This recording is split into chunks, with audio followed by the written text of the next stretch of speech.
Welcome back. मैं सुफियान कुरैशी आप सभी लोगों का स्वागत करता हूं आपके इस YouTube channel the simple science में।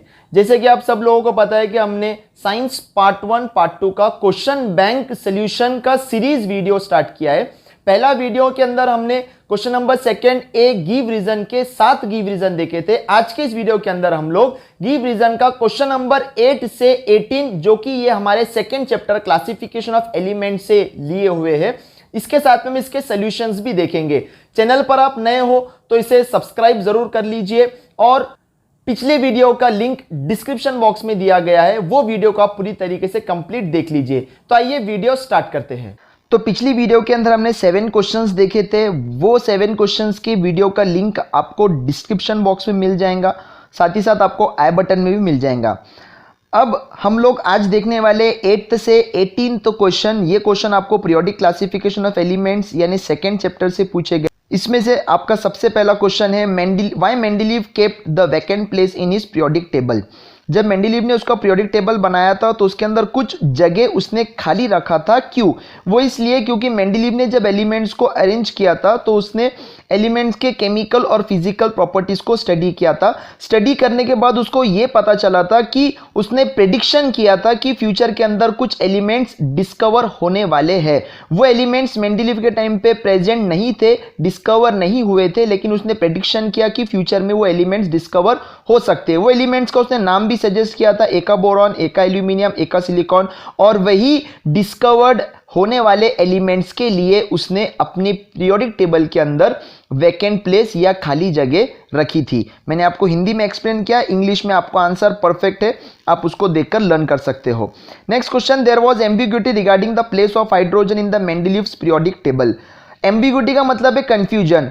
मेंडलीव को हाइड्रोजन को एक प्लेस देने में कंफ्यूजन हुआ था। वो कंफ्यूजन क्यों हुआ था? वो इसलिए क्योंकि हाइड्रोजन के केमिकल और फिजिकल प्रॉपर्टीज हेलोजेंस के साथ मैच होती है। हेलोजेंस मतलब जो एलिमेंट्स ग्रुप 7 में है तो उनके साथ हाइड्रोजन के प्रॉपर्टीज मैच होती है। साथ ही साथ हाइड्रोजन के प्रॉपर्टीज अल्कली मेटल्स जो कि ग्रुप 1 में होते हैं उनके साथ भी मैच होती है। तो हाइड्रोजन को कौन सी प्लेस परफेक्टली मिलनी चाहिए? हेलोजेंस की मिलनी चाहिए या अल्कली मेटल्स की मिलनी चाहिए? ग्रुप 7th मिलना चाहिए या ग्रुप 1st मिलना चाहिए? इसीलिए हाइड्रोजन को प्रॉपर प्लेस देने में मेंडलीव को बहुत कंफ्यूजन था। तो therefore there was a ambiguity regarding the place of hydrogen in Mendeleev periodic table. Next, boron and oxygen are present in same period. Boron और ऑक्सीजन सेम पीरियड में present है। क्यों?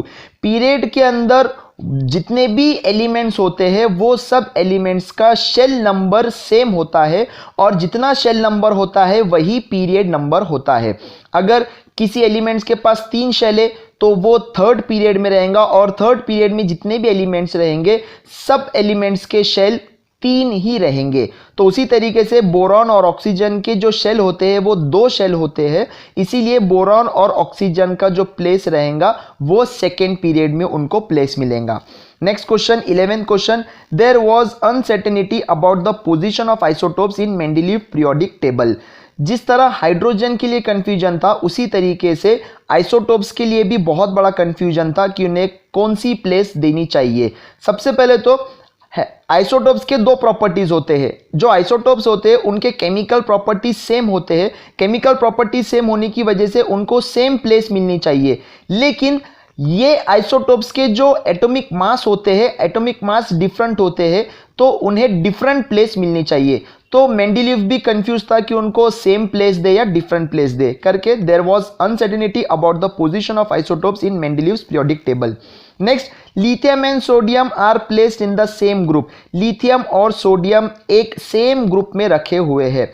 क्यों? ग्रुप के अंदर वो एलिमेंट्स होते हैं जिनका वैलेंसी सेम होती है। ग्रुप के अंदर आप जितने भी एलिमेंट्स देखेंगे तो सब एलिमेंट्स का जो वैलेंसी रहेंगी वो वैलेंसी सेम रहेंगी।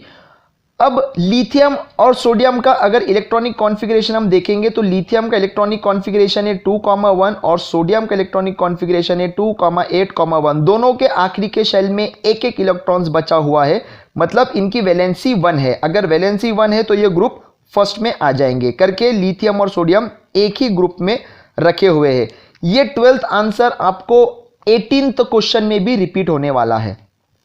Next, 13th question, the atomic size of boron and oxygen are different though they are present in the same period. Boron और ऑक्सीजन का एटॉमिक साइज डिफरेंट है, भले वो एक ही पीरियड के अंदर प्रेजेंट है। क्यों ऐसा? मैंने आपको पहले ही कहा, पीरियड के अंदर जितने भी एलिमेंट्स होते हैं उन सब का शेल नंबर सेम होता है। तो जब हम पीरियड में लेफ्ट से राइट की तरफ जाते हैं तो इलेक्ट्रॉन्स ऐड होते जाते हैं। जब हम लोग पीरियड में लेफ्ट से राइट की तरफ जाते हैं तो इलेक्ट्रॉन्स ऐड होते जाते हैं। जैसा इलेक्ट्रॉन्स ऐड होंगे वैसा न्यूक्लियर चार्ज भी बढ़ेगा। जैसा न्यूक्लियर चार्ज बढ़ता रहेगा वैसा वैसा इलेक्ट्रॉन न्यूक्लियस के तरफ अट्रैक्ट होता रहेगा। जब इलेक्ट्रॉन्स न्यूक्लियस के तरफ अट्रैक्ट होता रहेगा तो एटॉमिक साइज कम होता रहेगा। जब भी हम लेफ्ट से राइट की तरफ आते हैं पीरियोडिक टेबल के अंदर तो एटॉमिक साइज कम होता है। क्यों कम होता है? क्योंकि इलेक्ट्रॉन्स ऐड होते हैं। इलेक्ट्रॉन्स ऐड होने की वजह से न्यूक्लियर चार्ज बढ़ जाता है। न्यूक्लियर चार्ज बढ़ने की वजह से वो जो बाहर का इलेक्ट्रॉन है वो न्यूक्लियस के और नज़दीक आता है, जिसकी वजह से एटॉमिक साइज कम हो जाता है। अगर आप बोरॉन देखेंगे, बोरॉन पहले आता है, ऑक्सीजन बाद में आता है, तो बोरॉन का एटॉमिक साइज ज़्यादा है, ऑक्सीजन का एटॉमिक साइज कम है। Next, metallic character goes on increasing while going down the group. जब हम ग्रुप में नीचे उतरते हैं तो मेटेलिक कैरेक्टर बढ़ जाता है। जब नीचे उतरते तो एटॉमिक साइज भी बढ़ेगा और मेटेलिक कैरेक्टर भी बढ़ेगा। तो मेटेलिक, सबसे पहले तो हम लोग जानेंगे कि मेटेलिक कैरेक्टर किसको कहते हैं। मेटेलिक कैरेक्टर मतलब जो भी मेटल इलेक्ट्रॉन लूज कर देगा तो इलेक्ट्रॉन लूज करने की वजह से वो एक पॉजिटिव कैटायन बनेगा और यही प्रॉपर्टी को बोलेंगे मेटेलिक कैरेक्टर। सिंपल भाषा में समझे तो मेटल की इलेक्ट्रॉन लूज करने की कैपेसिटी को बोलेंगे मेटेलिक कैरेक्टर। जब हम ग्रुप के नीचे उतरते हैं तो एक एक शेल बढ़ता जाता है। जब शेल बढ़ेगा तो एटॉमिक साइज बढ़ेगा। जब एटॉमिक साइज बढ़ेगा तो इलेक्ट्रॉन का जो न्यूक्लियस से अट्रैक्शन है वो कम हो जाएगा और इलेक्ट्रॉन्स लूज होते चले जाएंगे। तो लूज होने की टेंडेंसी मेटल की है, इसीलिए मेटेलिक कैरेक्टर बढ़ जाता है जब हम ग्रुप में नीचे उतरते हैं। Next question, non metallic character goes on increasing while going left to right in the period. जब हम पीरियड में लेफ्ट से राइट की तरफ जाते हैं तो नॉन मेटेलिक कैरेक्टर बढ़ जाता है, मतलब नॉन मेटल्स बढ़ते जाते हैं और मेटल्स कम होते जाते हैं। क्यों? क्योंकि जब हम पीरियड से लेफ्ट से राइट की तरफ जाएंगे तो इलेक्ट्रॉन्स ऐड होते जाएंगे। जब इलेक्ट्रॉन्स ऐड होते जाएंगे तो हमने शुरू के ऊपर के आंसर में देखा तो न्यूक्लियर चार्ज भी बढ़ जाएगा। जब न्यूक्लियर चार्ज बढ़ जाएगा तो इलेक्ट्रॉन न्यूक्लियस के तरफ ज़्यादा अच्छी तरीके से अट्रैक्ट होने लगेंगे। जब इलेक्ट्रॉन न्यूक्लियस की तरफ अट्रैक्ट होने लगेंगे तो इलेक्ट्रॉन का लूज होने की कैपेसिटी कम हो जाएगी, मतलब इलेक्ट्रॉन इजीली लूज नहीं हो पाएंगे, अपना शेल नहीं छोड़ पाएंगे। और इलेक्ट्रॉन लूज नहीं करना ये नॉन मेटल की टेंडेंसी होती है। Next question, atomic size increases while going down the group. सबसे पहले तो एटॉमिक साइज ढूंढने के लिए हमें एटॉमिक रेडियस मालूम करना पड़ेगा। एटॉमिक रेडियस का डेफिनेशन होता है कि जो इलेक्ट्रॉन सबसे आखिरी में प्रेजेंट है और न्यूक्लियस, ये दोनों के बीच का जो डिस्टेंस रहेगा उसको हम एटॉमिक रेडियस कहेंगे। तो एटॉमिक रेडियस कम या ज्यादा है तो एटॉमिक साइज भी कम या ज्यादा हो जाएंगी।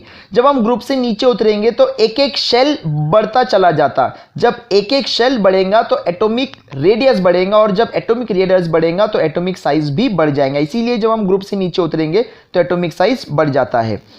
Next question, in the group second elements among calcium and beryllium, calcium is more electropositive. अगर हम लोग सेकेंड ग्रुप की बात करेंगे तो कोई भी ग्रुप के अंदर जितने भी एलिमेंट्स होते हैं सब एलिमेंट्स की वैलेंसी सेम होती है। लेकिन अभी हमने ऊपर के आंसर में देखा था जब हम ग्रुप में नीचे उतरते हैं तो एक एक शेल ऐड होता है। जब एक एक शेल ऐड होगा तो एटॉमिक साइज बढ़ेगा। जब एटॉमिक साइज बढ़ेगा तो न्यूक्लियर चार्ज कम हो जाएगा। जब न्यूक्लियर चार्ज कम हो जाएगा तो इलेक्ट्रॉन लूज हो जाएंगे। तो इलेक्ट्रॉन लूज कौन करेगा? मेटल्स। तो उसी तरीके से बेरिलियम कैल्शियम से ऊपर है तो बेरिलियम की इलेक्ट्रॉन लूज करने की कैपेसिटी कम है और कैल्शियम की इलेक्ट्रॉन लूज करने की कैपेसिटी ज्यादा है क्योंकि वो बेरिलियम के नीचे है। इसीलिए कैल्शियम ज्यादा इलेक्ट्रोपॉजिटिव है बेरिलियम के मुकाबले। Last question of this chapter, the elements present in the same group has same valency. ये हमारा 12th क्वेश्चन में जो हमने आंसर देखे थे सेम वैसे ही है। जब हम ग्रुप में नीचे उतरते हैं तो जी ग्रुप में जितने भी एलिमेंट्स होते हैं सबकी वैलेंसी सेम होती है। फॉर एग्जाम्पल अगर हम हीलियम की वैलेंसी देखेंगे और सोडियम की वैलेंसी देखेंगे तो दोनों की वैलेंसी 1 है और इसीलिए इनको ग्रुप 1 दिया गया है। सो वीडियो अगर आपको पसंद आया हो तो इसे लाइक शेयर सब्सक्राइब जरूर कीजिए। Thank you.